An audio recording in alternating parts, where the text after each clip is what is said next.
Dans ce projet, j'exprime la déshumanisation d'une personne qui se fait entraîner dans un système de trafic humain et la transformation de l'humain en marchandise. Une des difficultés que j'ai éprouvées durant la réalisation de mon projet est la forme de la partie abstraite du corps, puisque je n'avais pas de forme avec laquelle je pouvais la mouler. Le reste du corps était alors plus facile à réaliser. Une joie que j'ai éprouvée est la réussite de l'emballage. Je trouve que le papier craft est bien emballé et les plis que je n'avais pas planifiés ajoutent à l'effet d'emballage, donc cela a bien tourné. Pour ce projet, j'ai eu besoin de beaucoup d'espace afin de pouvoir créer mon œuvre de grand format et pratiquer ma technique délicate dans le but de choquer et inquiéter le regardeur.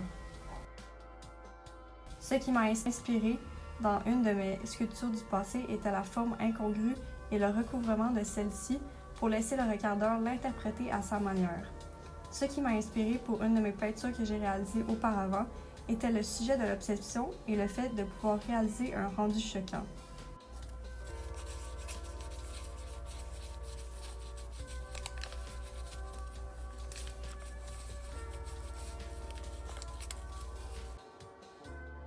J'ai trouvé l'idée du trafic humain dans un podcast d'une victime qui racontait son expérience.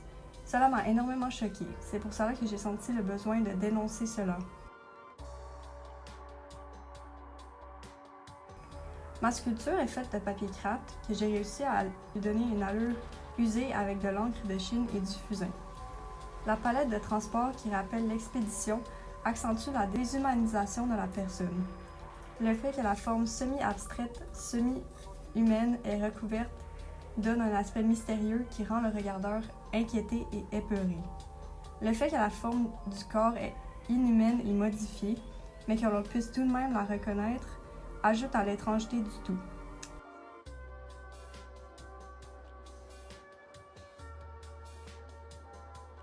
J'ai décidé d'attacher de la corde autour de certaines parties du corps et ajouter des étiquettes d'apparence vieille et étrangère pour rappeler l'emballage sans qu'il y ait une apparence trop commerciale.